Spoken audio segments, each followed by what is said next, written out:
Yuk subscribe yuk.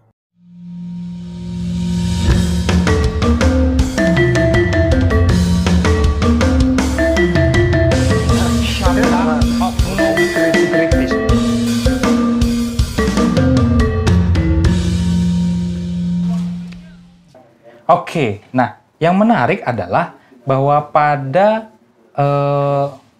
diri manusia, individu kayak kita ini, anak-anak muda itu kadang-kadang mereka pilih-pilih dalam bekerja. Yang susah itu bukan dapat kerja sebenarnya, Dam. Karena ada standar di otak. iya, oh gue sarjana, gue pengen ini, gue pengen itu, gue pengen ini, pengen itu, gitu kan? Bukan masalah pengennya sih nggak salah, tapi ada beberapa keharusan-keharusan yang dibuat oleh si diri sendiri. Oke. Nah itu kita juga harus sadari bahwa itu dibuat oleh otak kita. Yang membuat keharusan itu otak kita, jadi jangan sampai kita terbebani gara-gara keharusan itu. Contoh sederhana nih kalau masih belum paham. Bangun tidur pakai alarm pernah? Pernah. Sering ya? Sering ya? Oh. Nah, saat kita bangun gara-gara alarm, kita kadang-kadang merasa kesel gitu, annoying ya, gara-gara alarm itu. Benar nggak sih? Iya, benar. Ya kan? Pertanyaannya, siapa yang masang alarm? Saya. Ya kita sendiri kan? Siapa yang terbangun gara-gara alarm? Saya. Kita. Siapa yang kesel gara-gara alarm? Saya. Alarm yang kita pasang sendiri. Iya. Betul ya? Iya. Pertanyaannya, apakah kita harus bangun? Enggak juga. Ya, Harus dong. Harus. Kan tujuannya kita pasang alarm supaya bangun. Supaya bangun. Itu dia. Yang mengharuskan kita bangun gara-gara alarm adalah diri kita sendiri. Maksudnya, apakah kita sangat harus bangun saat alarm berbunyi? Tidak. Kita kan bisa tidur lagi. Iya. Iya benar. Ya kan? Kita bisa tidur lagi. Dan kita bisa, ya udah, bebas aja. Iya benar. Tapi apa yang terjadi saat kita tidur lagi? Ya, memang ada konsekuensinya. Itu kan? Itu lanjutannya, konsekuensi lanjutannya. Pertanyaan Om adalah saat alarm nyala, saat kita kesel. Yang bikin kita kesel siapa? Bukan orang lain, bukan alarm. Yang pasang alarm. Iya, diri kita sendiri. Diri kita sendiri yang kesel kan? Jadi itu kayak ada apa ya? Mekanisme atau apa? Cara kerjanya gitu sendiri. Betul. Gitu. Nah itu gimana Om cara kerjanya? Jadi maksudnya Om itu pengen apa? Menyadarkan gitu, buat kalian ngeh bahwa semua hal di hidup kita ini itu adalah yang kita buat sendiri. Iya. Jadi ada filsuf Jerman itu lupa namanya, Edmund Husserl atau Heidegger gitu ya, Om lupa. Dia dia membawa prinsip Lebenswelt itu. Lebenswelt artinya dunia yang dihidupi. Dunia yang kita hayati, dunia yang kita hidupi. Apa dunia yang kita hidupi? Dunia yang kita hidupi itu adalah dunia yang kita buat di dalam otak kita.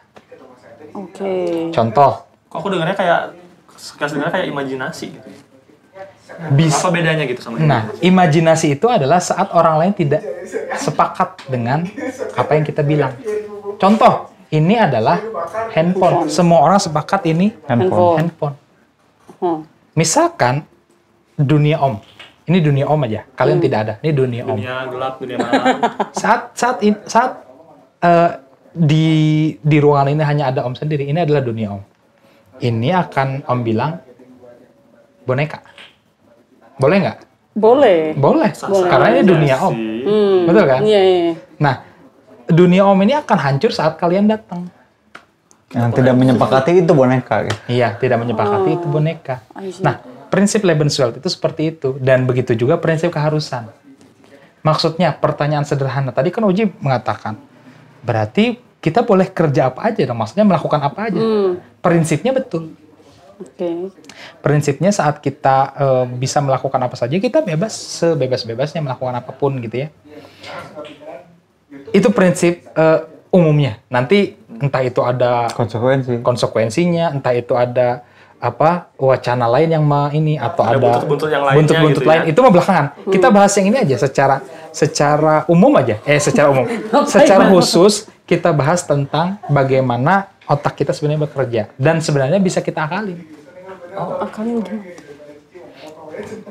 Ngakalinnya adalah dengan cara kita jangan mau kalah dengan otak kita. Ya kan, Tapi kan kita kecewa bergerak- tuh dibuat sendiri gitu. Karena kita harus mencapai itu gitu. Nah itu dia.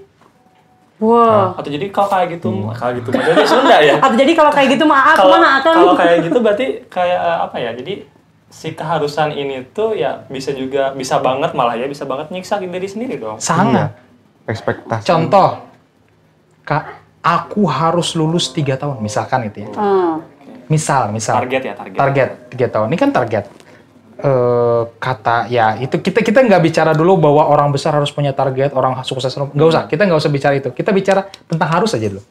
Alfian mengharuskan dirinya untuk lulus 3 tahun. Lulus 3 tahun, sarjana 3 tahun, berarti harus belajar setiap hari. Terbiasa nih Alfian belajar tiap hari, belajar. Tiba-tiba sakit. Kan tidak bisa belajar. Sedangkan dia mengharuskan diri dia belajar. Yang sedih dia atau orang lain? Nggak ada urusan orang lain. Iya kan? Nggak ada urusan orang lain. Malah nggak ada yang tahu apa yang dia tuju gitu ya. Betul. Ngebatin sendiri gitu. Ngebatin sendiri, kesel sendiri. Capek sendiri. Seakan-akan dunia dia hancur gara-gara tidak belajar 1 hari. Karena apa? Karena keharusan yang Dia buat dia sendiri. buat sendiri. Berarti ini kayak dasarnya ada orang perfeksionis gitu ya Om. Ada mungkin ya, ada dasarnya jadi orang tuh Iya. jadi perfeksionis, ada dasarnya orang tuh jadi A, B, C, tapi ternyata itu tuh sebenarnya dunianya mereka sendiri aja gitu kan. Betul. Makanya ada orang yang kayak, ih kenapa sih kamu kayak gitu, aku mah padahal enggak. Ya Betul. itu kita punya dunia masing-masing gitu ya Om ya. Betul. Isi. Akhirnya kalau kita paham bahwa setiap orang punya dunia masing-masing, kita akan berhenti menertawakan teman kita yang takut rambutan. Pernah nggak ketemu teman? Iya. Takut nasi malah Om. Oke. Takut nasi dong. Oke, jadi di saat kita mengerti bahwa setiap orang punya Dunia ya. dunia masing-masing, maka kita akan berhenti mengolok-olok teman kita yang takut rambutan bahkan. Yang beda sama kita Iya, gitu yang ya. beda sama kita. Iya. Ada yang takut rambutan, ada yang takut takut istri. ada yang ya contohnya sekarang aja kita lagi wabah gitu ya. Ada kan yang sangat takut banget. Iya. Ini nggak Ada boleh yang- duduk begini-begini tuh nggak boleh kalau yang takut. Gimana dong? Ada yang sangat berani gitu. Tapi itu jadi menarik Om. Maksudnya ketika yang takut itu justru yang biasanya pendidikannya lebih tinggi di wabah ini ya. Justru kemungkinan karena dapat masukan analisa yang mendalam, justru lebih takut kalau orang yang ke bawah tuh lebih bebas. Jadi maksudnya kita nggak punya pengalaman yang halus ya.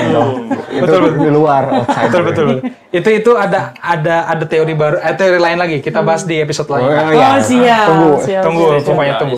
Intinya itu ada pengaruhnya kita terlalu banyak mendengarkan orang lain. Itu tadi. Kita terlalu mendengarkan orang lain, lalu muncul kemungkinan tadi dalam otak kita. Saat kemungkinan muncul, kita lebih takut pada kemungkinan itu daripada logika kita. Bisa bikin insecure juga nggak sih Om? Sangat. Sangat. Oh yang tadi menyiksa diri tadi ya. Menyiksa Kita jadi diri insecure akhirnya. gitu ya. Walaupun beda dasarnya. Contohnya gini Om. Kita harus pakai masker kayak sekarang gitu ya. Tapi ada yang harus pakai masker karena jadi insecure karena takut ditilang, bukan takut ditilang.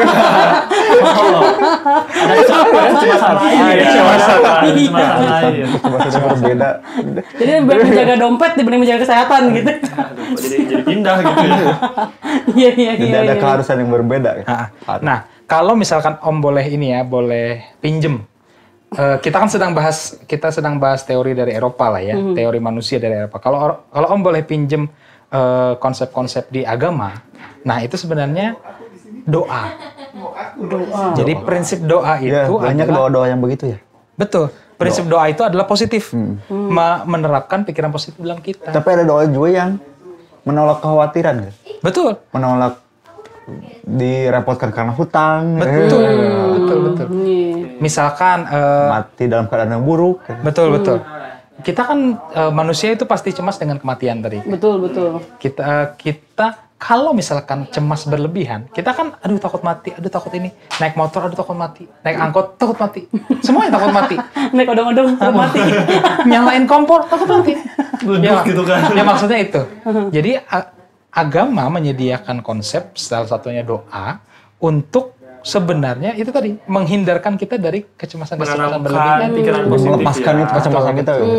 Meskipun filsuf yang membuat teori ini adalah ateis gitu ya, bukan orang beragama, tapi ya kita boleh mempelajarinya sebagai salah satu pelajaran dari seorang ateis. Gimana sih orang mereka berpikir, kita kaitkan dengan agamanya, tidak masalah kan?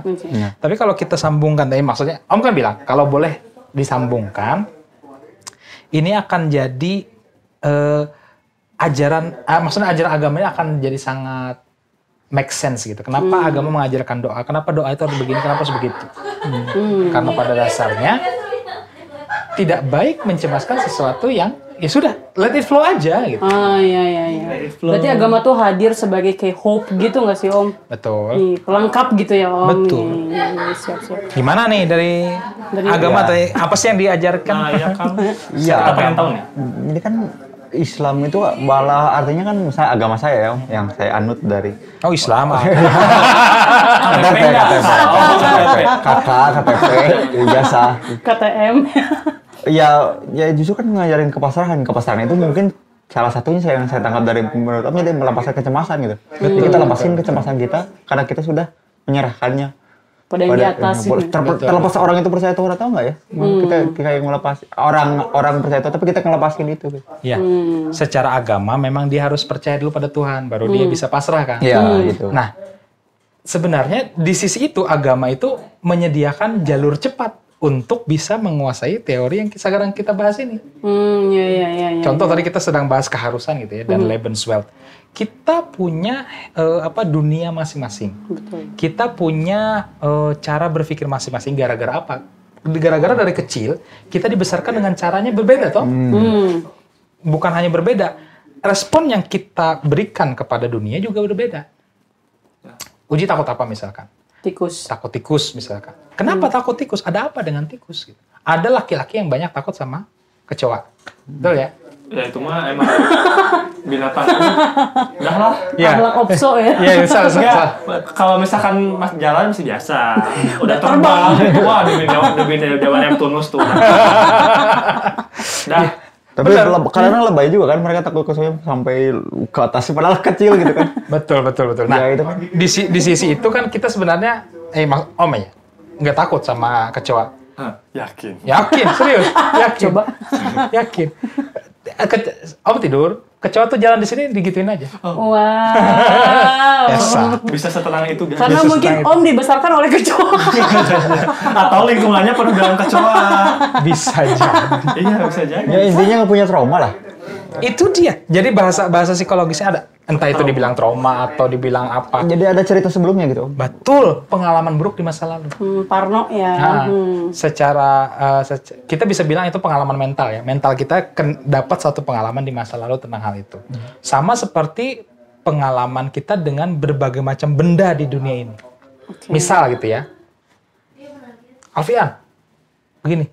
Dia mau tidak mau akan menghindar. Kenapa? Iya. Kenapa menghindar? Karena pernah ketembak benda juga. Mungkin pernah mau dilempar atau mungkin dia tidak pernah dilempar oleh HP. Ini kan HP. Pernah dilempar HP? Nggak pernah. Janganlah ya. Nggak. Pernah dilempar HP? Nggak pernah. Pernah dilempar batu? Nggak pernah juga. Mungkin nggak pernah juga. Tapi mungkin dia pernah punya pengalaman kepala dia kena sesuatu yang keras, benda keras. Bola pernah sih. Bola masih empuk. Kerasnya bliter, Pak. Oh, wow. Ya, tahu lah ya, bliter. Ya, bola bliter itu kan. Iya. Oke. Keras kan, benda keras. Oh, keras banget itu sampai. Nah, ini juga benda keras. Jadi, cara pengalaman mental kita bekerja bukan hanya karena, gue pernah dilempar HP, jadi gue takut dilempar HP. Dia akan menghindar dilempar HP gara-gara dia tahu ini keras. Sedangkan yang pengalaman di masa lalunya juga keras. Begitu. Mungkin itu terjadi juga. Ada Om punya teman nggak pernah mau makan nasi. Gara-gara apa? Gara-gara dia waktu kecil nonton film Susana. Nasi berubah jadi belatung. Oh iya. Sampai detik ini nggak makan nasi dia. Makannya apa? Kerekam berarti ya. Mie. Kentang, roti. Padahal mie lebih berpotensi gitu. Dia nggak cemas perutnya apa gitu. Nah, itu gambaran yang diri sendiri urusan lain lagi. Berarti kalaupun itu tidak dirasakan oleh kita personal, dengan kita pernah melihat juga itu mempengaruhi ya Om? Iya nggak sih? Betul. Orang gitu. Intinya pengalaman adalah guru yang paling baik gitu ya. Betul. Kita harus rubah lagi, kita modifikasi. Pengalaman bukan hanya guru paling baik, tapi pengalaman adalah yang menjadikan kita hari ini. Ya. Salah satu profesor di Unpad gitu pernah mengatakan gitu, kita adalah diri kita yang sekarang, sifat kita yang sekarang, betapa kuatnya diri kita sekarang adalah andil mantan pacar kita dulu. Gitu. Kalau yang nggak punya pacar, yang nggak punya mantan, Om gimana nih? Kebetulan beliau kan punya mantan banyak gitu. Itu ada satu profesor di Unpad mengatakan seperti itu. Intinya siapa diri kita itu pasti dipengaruhi oleh orang lain gitu ya Om. Enggak juga, salah Ji. Bukan karena pengalaman, jadi karena pengalaman gitu. Betul. Jadi bisa jadi karena pengaruh orang lain. Jadi hati kita kuat karena sering ditinggal mantan gitu. Pengalaman. Itu yang kuat itu, saya menang lebih kuat itu. Betul. Jadi misal pernah pacaran dengan yang matre. Oke, pernah pacaran dengan yang matre. Pernah ya Om? Setelah itu dia setelah putus dia menjadi orang yang lebih loyal dengan uang. Karena apa? Karena pernah pacaran sama yang mata duitan. Yang kedua, pernah pacaran misalkan sama yang kasar. Oke. Dengan pacaran dengan yang kasar, setelah putus misalkan, dia akan menjadi seorang yang lebih bisa mengerti orang lain. Itu banyak tingkah lakunya.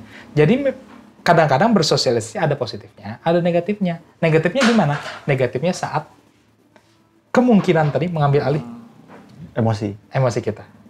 Kecemasan mengambil alih emosi kita. Keharusan mengambil alih emosi kita. Berarti Om tidak setiap keyakinan atau kemungkinan buruk menghasilkan yang buruk dan kemungkinan baik menghasilkan yang baik. Itu nggak selalu berjodoh kayak gitu.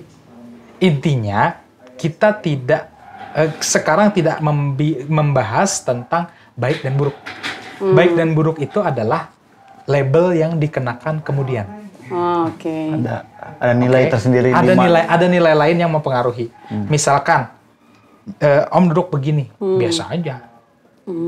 Tapi kalau duduk begini di depan raja atau ratu atau apa presiden gitu ya, Mas gitu, sama presiden gitu ya, Mas Jo misalnya. Pidana langsung. Johan. Ya enggak pidana sih, tapi kan tidak memenuhi aspek. Ya ada nilai sendiri. Etika Segala macam lah ya. Berkembang di satu budaya gitu, jadi ada yang beda-beda kan nilainya. Nah itu lanjutannya panjang. Kita bahas di pertemuan selanjutnya aja lah ya.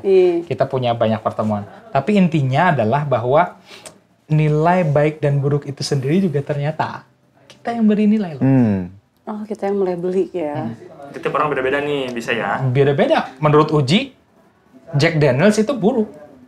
Enggak sih. Ya menurut Uji, misalkan soju itu buruk. Aduh ketahuan, maaf kalau mama papa nonton ini enggak pernah nyoba nonton di drakor, nonton drakor. Mungkin bagi Alfian soju itu baik. Menghangatkan, banyak lah ininya apa itu namanya? Jawabannya ya. Alasan-alasannya. Intinya baik dan buruk itu adalah dikenakan kemudian. Kita sekarang sedang membahas adalah tindakan-tindakan yang berhasil kita lakukan. Iya. Paham ya? Iya.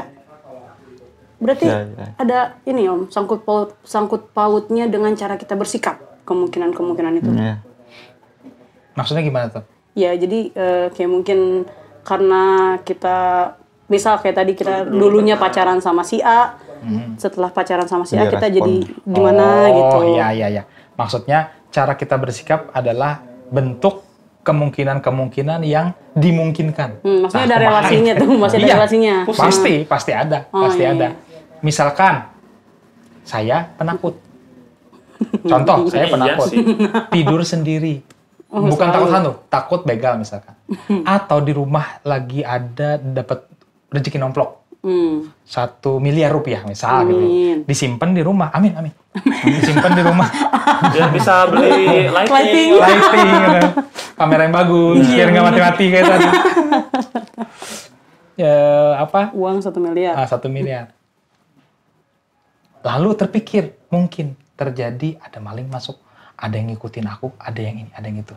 Padahal kan yang tahu Om punya uang segitu juga kan siapa gitu kan. Itu dia. Poin utamanya adalah itu. Contoh, misalkan sekarang saya kasih 1 tas, 1 M. Tas jinjing, 1 M. Masing-masing 1 M. Contoh. Coba bayangin. Okay. Aduh, belum kebayang nggak ada aslinya. Susah sih, nggak ada uangnya susah. Ya udahlah, biar bisa lebih rasional gitu lah. Masing-masing Om kasih 10 M. 1 M aja kagak kebayang.